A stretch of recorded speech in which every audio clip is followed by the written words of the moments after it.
Viemos todos, acredito, na noite de hoje, ouvir um pouquinho dos ensinamentos de Jesus, acalmar os nossos corações, buscar equilíbrio e paz de espírito. Então, nós vamos, com muito amor, dar início aos nossos trabalhos. Eu vou começar dando os recadinhos da semana. Essa semana vai ter início 2 cursos. O primeiro curso é o curso de oratória.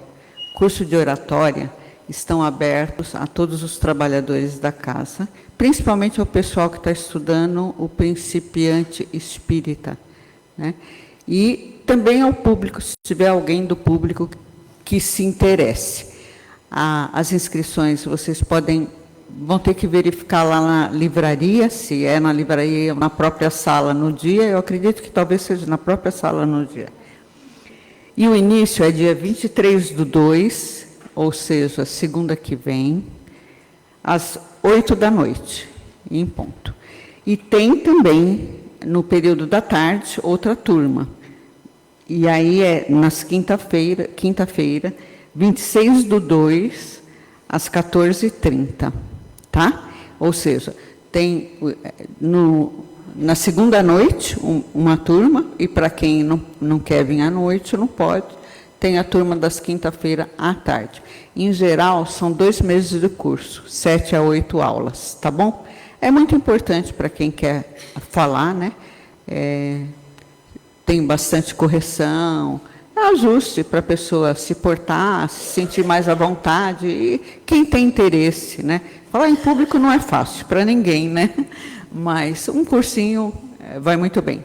E principalmente os cursos do Paz e Amor não é cobrado, né? Então dá para fazer com tranquilidade. E todo ano nós temos vários cursos. Esses 2 são os que começam a semana que vem, tá bom? E dia 24/2, que é terça-feira, começa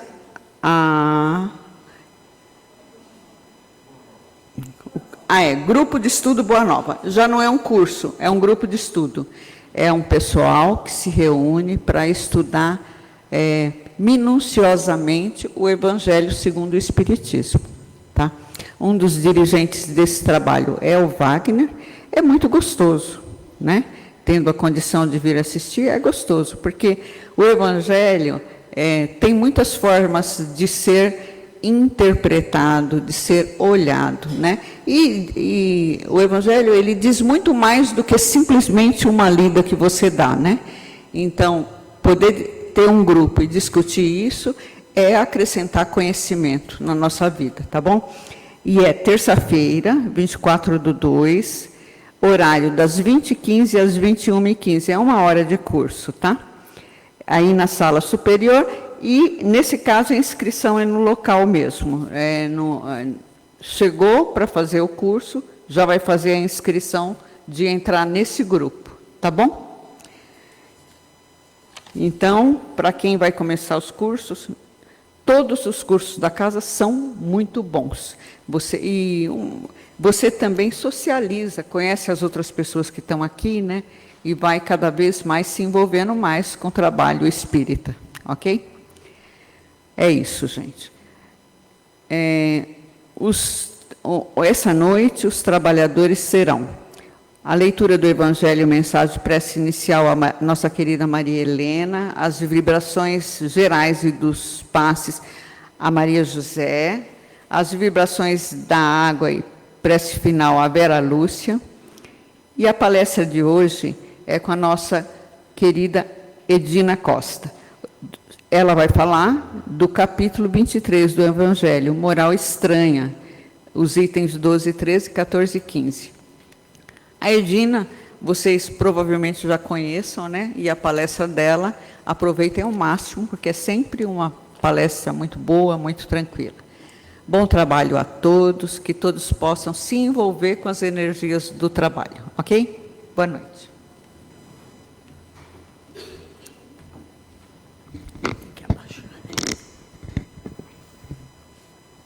Boa noite a todos. Do capítulo 23, Moral Estranha. Toda ideia nova encontra forçosamente oposição, e não houve uma única que se implantasse sem lutas. A resistência, nesses casos, está sempre na razão da importância dos resultados previstos, pois quanto maior ela for, maior será o número de interesses ameaçados. Se for uma ideia notoriamente falsa, considerada sem consequências, ninguém se perturba com ela e a deixam passar, confiantes na sua falta de vitalidade. Do livro Vigiai e Orai, de Carlos Bacelli, pelo Espírito Irmão José. Há caminho, não retrocedas, não te desvies da senda, não estaciones à margem, lamentando. Não te distraias em excesso, olhando a paisagem. Diminui as tuas queixas. Em toda estrada existem pedras e espinhos.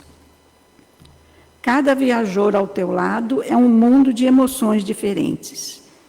Habitua-te a ouvi-los, sem permitir que te desalentem. Não ignores quem te estenda as mãos. Mesmo aquele que se revele em maior necessidade, o auxílio aos outros é sempre possível. Não queiras que tudo venha a ti. Um sorriso não te custa nada. Um gesto de solidariedade é uma ponte sobre o abismo. A caminho, passo a passo, segue adiante. E assim, nessa harmonia, já nessa preparação, vamos agradecendo a Jesus por estarmos aqui reunidos hoje em nome do seu Evangelho, e que a sua luz possa iluminar todos os nossos corações, os nossos pensamentos. Ilumine também a palestrante da noite, e agradecemos por compartilhar conosco seus estudos, seus conhecimentos. Que tenhamos um trabalho de muita paz e muita luz. Que assim seja.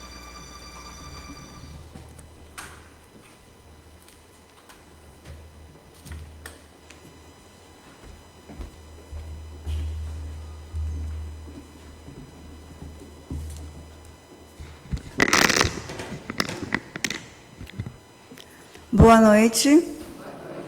E boa noite também a todos que nos acompanham pelas mídias digitais. Agradeço o convite da Heleninha e de toda a equipe, a Marisaura, porque é sempre muito gostoso estar estudando o Evangelho. É sempre muito bom quando a gente recebe um convite para uma palestra, porque a gente começa a estudar o Evangelho, a pesquisar em outros livros, também os dizeres de Jesus. E como a Leila falou, é o capítulo 23, Moral Estranha, e que já foi falado aqui, a respeito do abandonar pai e mãe, deixa que os mortos enterrem seus mortos, não vim trazer a paz, mas a espada.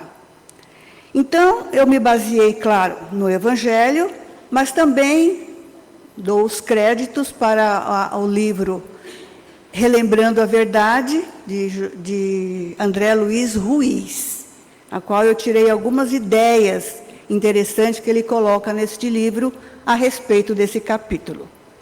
Então, Kardec nos traz essa reflexão de uma ideia nova que o Cristo veio trazer. Mas se nós formos ver na história da humanidade, bem depois do Cristo, quantos não vieram com uma ideia nova, uma reflexão nova, que foi barrado também. Encontrou dificuldade de ir em frente. E Jesus, sendo ele o mestre dos mestres, não ficaria para trás. Nesse tempo, havia muitas discórdias em relação ao novo. Porque tais ideias se referem às lutas que seriam travadas devidas ao histórico da humanidade. Então, por isso que eu falei, se a gente for ler, nós vamos compreender os entraves que os grandes cientistas, né, os grandes homens trouxeram e que não foram aprovados. Por quê? Porque não saiu da ideia daqueles poderosos da época. Sempre essas ideias refratárias a tudo que possa abalar o comodismo e a obtusidade das tradições, nas quais embasam rasteiros interesses de vária ordem, sendo a reação sempre proporcional ao impacto que a nova ideia traz. E aí nós vamos ver assim, naquela época, o paganismo já estava em decadência, né? Paganismo é aquela seita que acreditava em vários deuses, que trabalhava mais as coisas materiais, e estava mais em decadência, mas que eles permaneciam por interesse. E lá no livro dos Espíritos, Kardec fala que o entrave da humanidade é o interesse pessoal. Que as pessoas não crescem ainda, não evoluímos, porque temos grandes interesses pessoais. E por mais que você tenta ir, eu dou sempre um jeitinho aqui e ali, porque eu tenho interesse nisso, naquilo e naquilo. Não são vocês, claro que não, né? Mas se a gente for ver, tem sempre um jeitinho brasileiro. Então a gente se acomoda nessas ideias, né? E quantos maiores interesses fere, mais ferrenho adversário angariam. Porque na continuidade dessa leitura do item 12, ele fala que se a ideia for uma ideia baseada na verdade, ela causa estripulia ali no meio daqueles que não querem que mude nada. Eu estou ganhando, então está tudo bem, não vai mudar coisa nenhuma.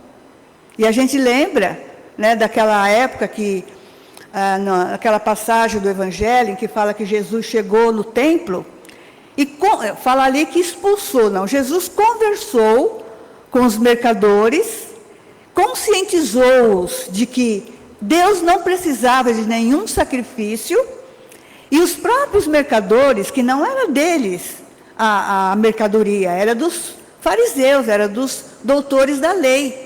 E Jesus, nessa conscientização, eles foram soltando os animais. E isso acirrou o ódio de Anás e Caifás contra Jesus. Então, os interesses estavam ali. Mexeu no meu bolso, peraí. Né? Então, a doutrina que Jesus revelava implodia inapelavelmente. Ele estava conscientizando muitas pessoas.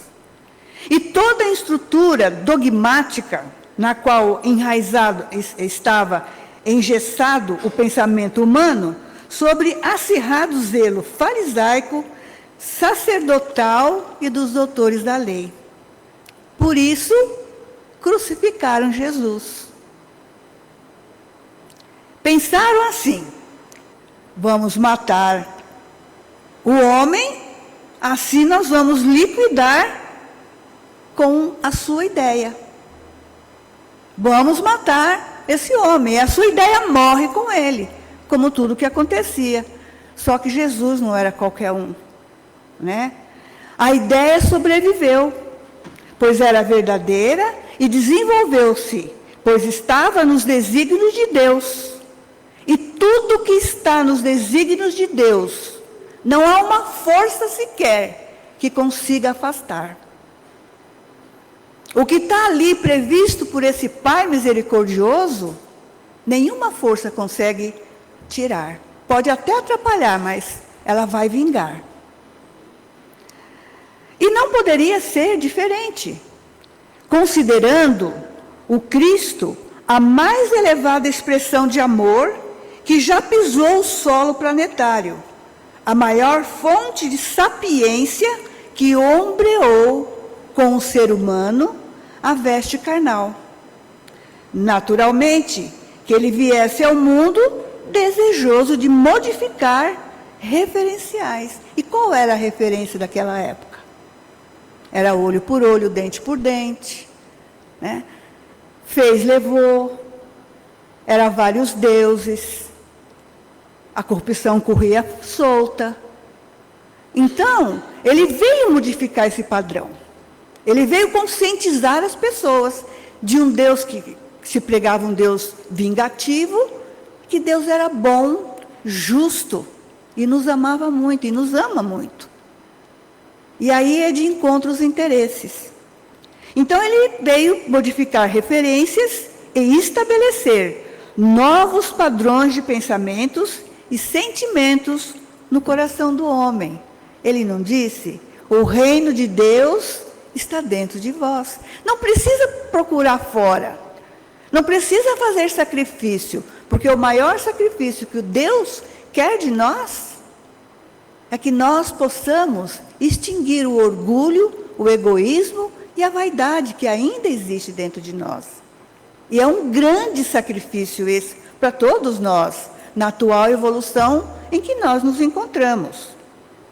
E seria estranho imaginar a chegada da mais alta autoridade governamental de um país a uma das regiões mais miseráveis de sua nação, única e exclusivamente para experimentar o gosto dos seus pratos típicos, né?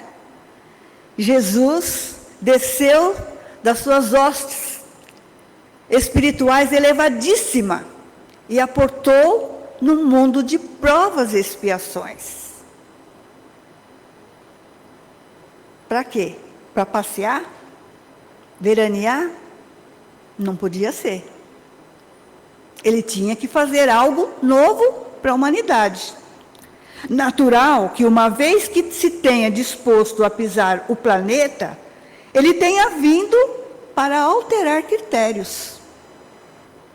Por isso que fala que Jesus veio nos salvar. Salvar de quê? Ele veio nos salvar da nossa ignorância, dos nossos olhos tapados que não enxergam o caminho certo. A salvação é quando nós nos encontramos com este reino dentro de nós e tiramos a venda dos olhos, entendendo que o melhor é amar do que odiar. Ele veio estimular mudanças, falar de coisas sérias e importantes, destinada à modificação de conceitos fundamentais. Modificou ou não? Modificou. Aí tem aquela velha história, né? Ele veio trazer um mandamento, ele não pediu, ele mandou. Manda quem pode, obedece quem tem juízo. Nós já adquirimos esse juízo? E ele demorou um certo tempo para realmente implantar esse reino. Ele primeiro veio dar aquela boa pincelada e depois preparar aqueles que viriam depois, que foi Kardec, né? A codificação do Espiritismo, para nos mostrar a verdade. E não tem nada que você vá no Evangelho que você não encontre a resposta. Principalmente no capítulo 5, nos itens 3, 4 e 6, que fala da justiça das aflições, das causas atuais das aflições e das causas anteriores das aflições. Nós estamos sofrendo porque nós precisamos evoluir, porque fizemos coisas que não estavam dentro dos propósitos, dos desígnios de Deus. Nos arrependemos e reencarnamos para poder melhorar essa situação. E toda melhora, todo crescimento espiritual não se dá sem lutas. Não se dá sem sofrimento. Porque mexe com o nosso ego, né? Mas a centelha de luz, para a criatura iluminar-se para os planos divinos. Então ele veio trazer essa iluminação. E as coisas dali por diante começaram a dar uma melhorada, uma mexida na consciência das pessoas. E só depois, naquela época, 18 séculos, e hoje 20 séculos, é que nós estamos começando a compreender o que ele quis dizer com tudo isso. Dessa espada que viria nos ferir do orgulho. E mais para frente nós vamos entender o porquê que ele falou abandonar pai e mãe, né? Ele veio programar uma doutrina que minava pela base o abuso no qual viviam os fariseus, os escribas, os sacerdotes daquele tempo. Verdades mais nobres, realidades mais puras, conceitos de profundidade e durabilidade desconhecidos dos seus contemporâneos naquela época. Ao apego material, ele contrapunha a entrega total. Por isso que ele falou, deixa tudo e me segue. Então nós temos que entender que ele não estava pedindo para ninguém jogar fora seus bens materiais, mas não estar apegado a eles. Então ele contrapunha a entrega total. Eu me entrego a Deus. Ao ódio que pedia vingança, olho por olho, dente por dente, ele anunciou o amor que perdoa. A repulsa ante os doentes, que nós sabemos que os leprosos, eles eram enterrados em algum buraco ali e deixavam que se morresse. Até enterravam-se vivos. Então, essa repulsa com todos os doentes, Jesus ofereceu a mão que curava as chagas. Então, ele era diferente e ele incomodava. Aos interesses pessoais que na prática colocavam Deus em posição secundária, o conceito novo falava da necessidade de entregar-se ao Pai e amá-lo acima de todas as coisas. Nós ainda não estamos preparados para amar a Deus sobre todas as coisas. Estamos? Ainda não. Ainda não. Mas o mandamento maior é amar a Deus sobre todas as coisas e ao próximo como a ti mesmo. E por mais pacífico e dócil que tenha se demonstrado Cristo em todas as ocasiões, o Divino Mestre afirmava que diante das verdades novas que implantava, a sua conduta iria produzir ruptura necessária e indispensável no ambiente acostumados aos desacertos e mentiras, até dentro da nossa própria casa. Os arraigados aos velhos hábitos, temendo a perda dos privilégios, tudo fariam para lutar contra a nova moral, que não conseguiam entender.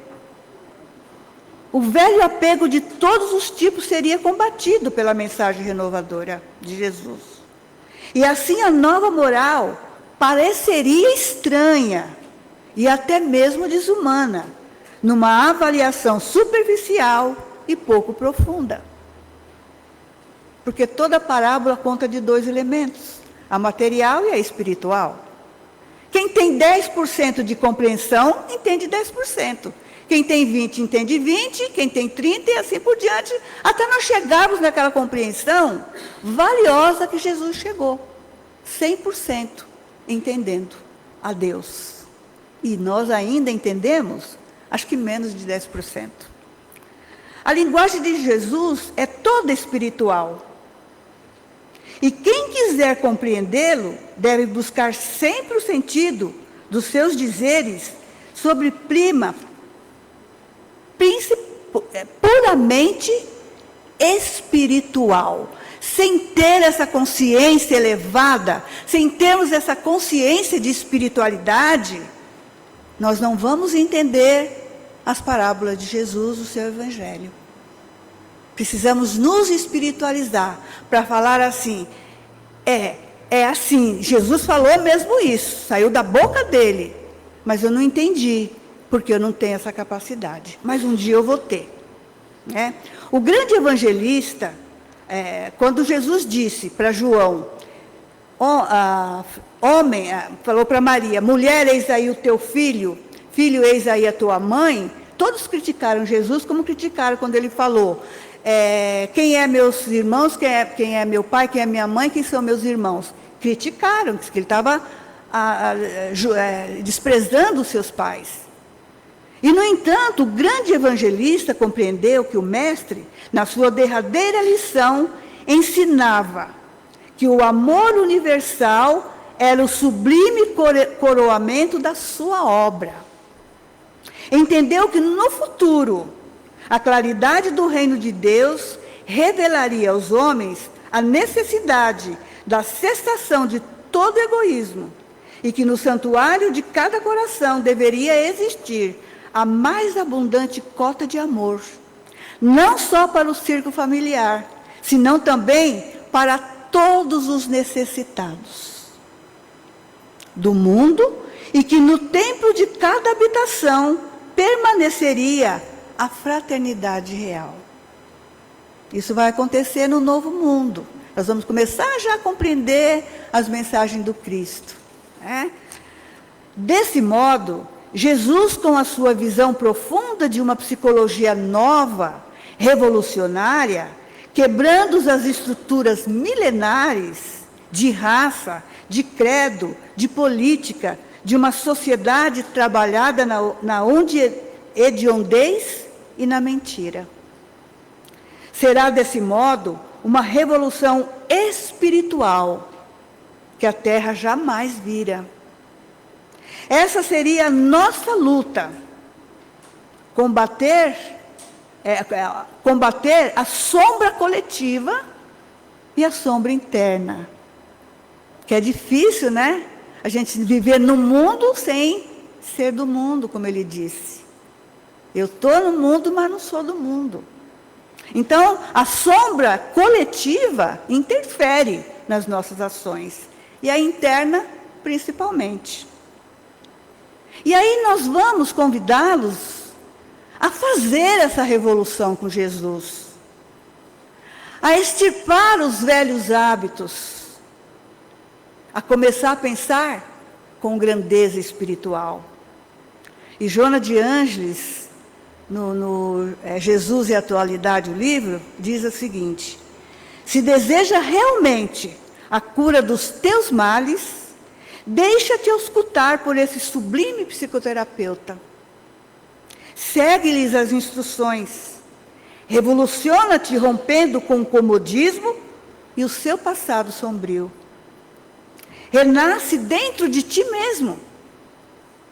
Se queres o triunfo real, sai a campo e lute. Não estás sozinho nessa batalha.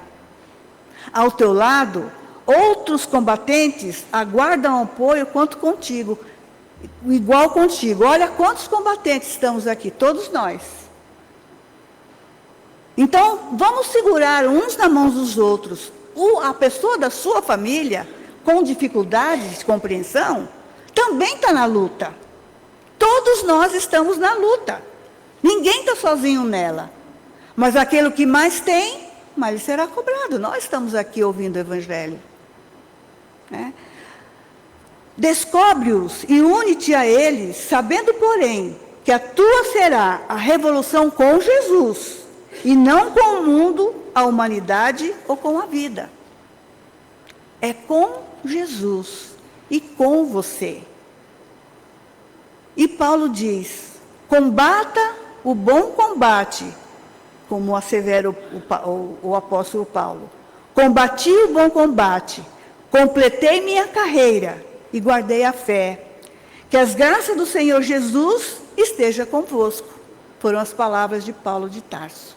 Então vamos combater o bom combate, que não está lá fora e não está nas pessoas que nos odeiam. Está dentro de nós. É essa espada divina da nossa consciência que vai nos ajudar a cortar o mal pela raiz e nos ajudar a nos reestruturar e caminhar no caminho, na verdade, na vida, que é o caminho de Jesus. Que Ele nos abençoe, paz e bem em todos os corações.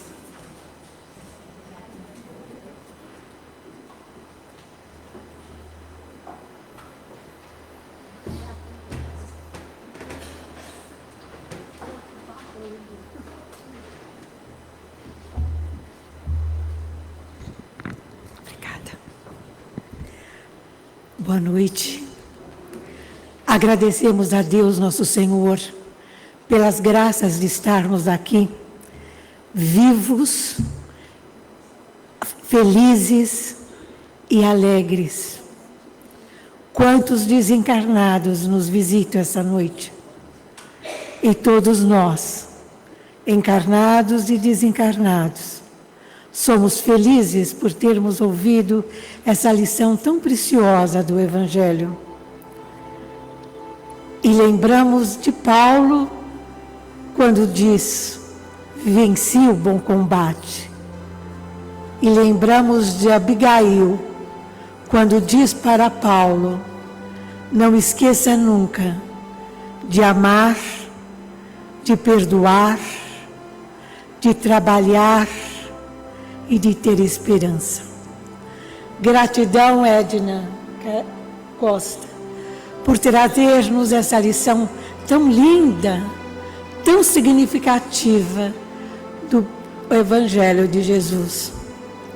E quanto a nós, que estamos sentados aqui, vamos descruzar os nossos braços, as nossas pernas, vamos colocar as nossas mãos sobre a perna, a direita sobre a perna direita, a mão esquerda sobre a perna esquerda, e vamos elevar esse nosso pensamento ao Cristo de Deus e aos médiuns que se prepararam desde ontem para a grande lição do amor, a lição da esperança, de trazer o lenitivo para as pessoas que estão aqui.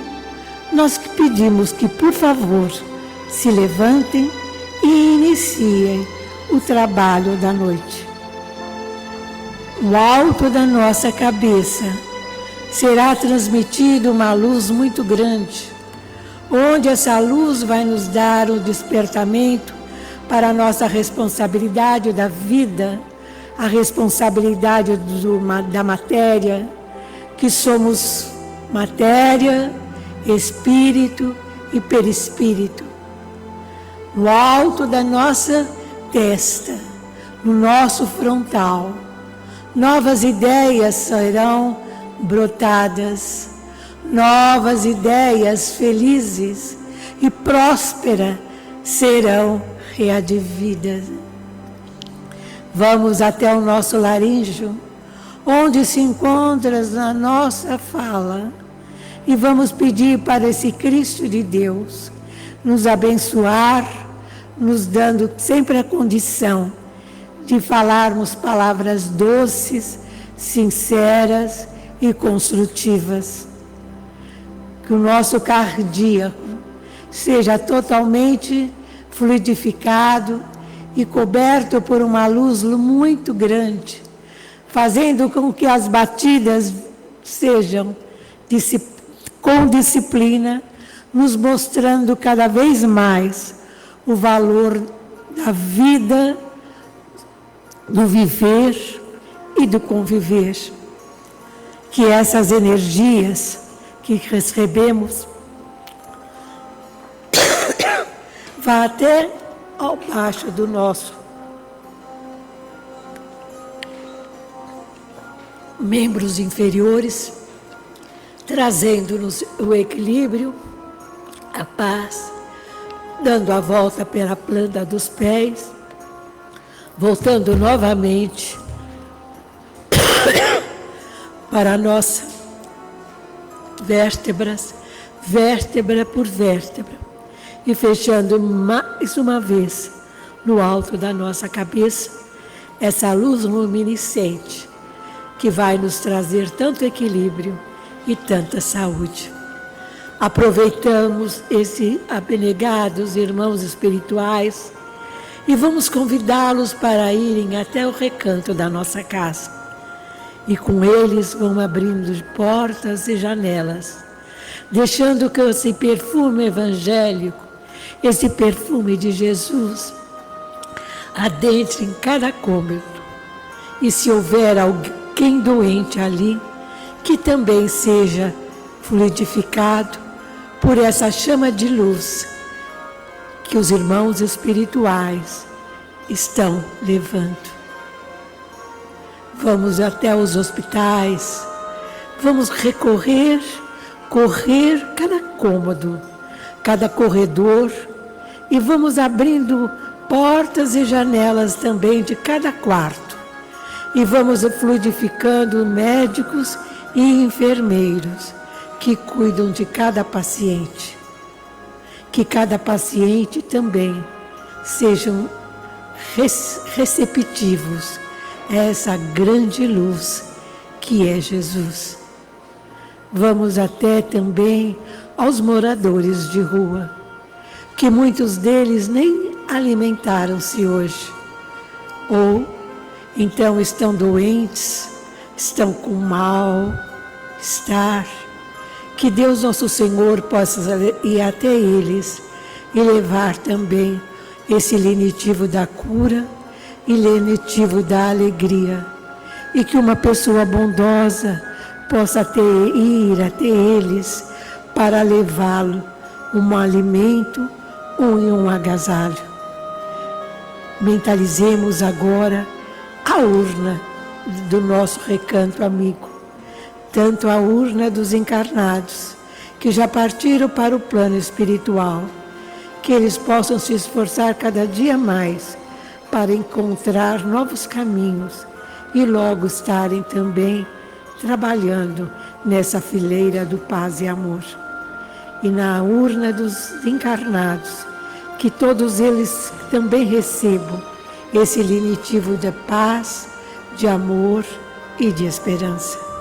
E nós, com o coração felizes e contentes, mais uma vez, vencemos o bom combate e agradecidos como Paulo, dizemos a Jesus nosso Senhor: fique conosco, Senhor, nos dê a força, a coragem e consigamos sempre entrarmos por essa porta difícil da Damasco, mas vencermos com a tua luz, com o teu amor, diariamente.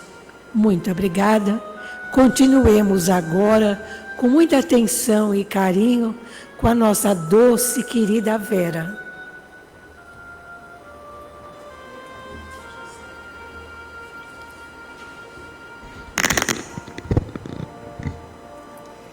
Que vamos nesse momento agradecer o nosso Mestre Jesus, aos irmãos caravaneiros que aqui já estão desde muito cedo para fazer a fluidificação das nossas águas.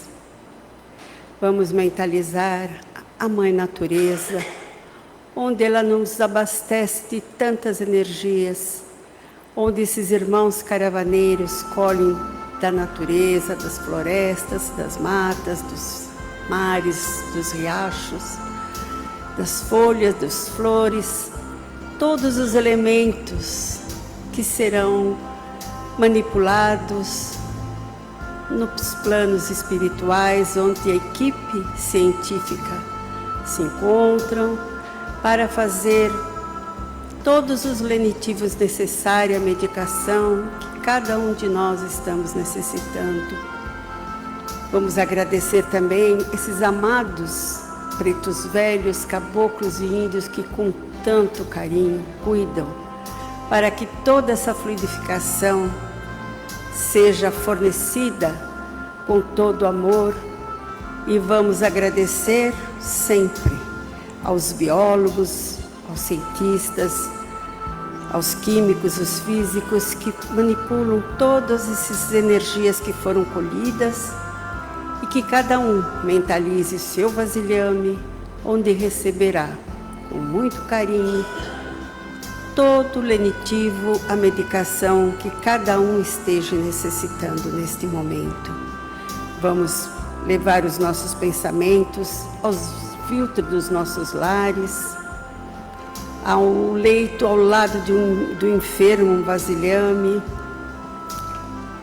um morador de rua, a um ser que neste planeta, neste momento, está passando por alguma dificuldade, e ao tomar esse gole d'água, ali seja colocado todos os elementos que cada um necessita. E vamos assim agradecer esse Mestre amado Jesus, que sempre ali esteve supervisionando tudo com seu amor, para que tudo seja entregue com muito amor a todos. Agradecendo essa espiritualidade caravaneira, das vibrações das águas, por tudo que recebemos. E a nossa Mãe Natureza, por todos nos fortalecer em todas as suas dádivas. Gratidão, Senhor Jesus, irmãos espirituais, pelas nossas águas. Que assim seja.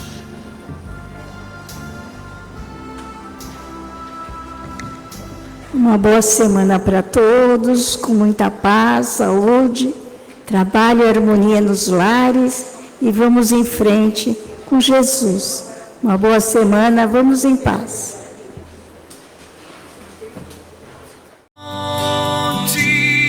De luz, paz e amor em Jesus.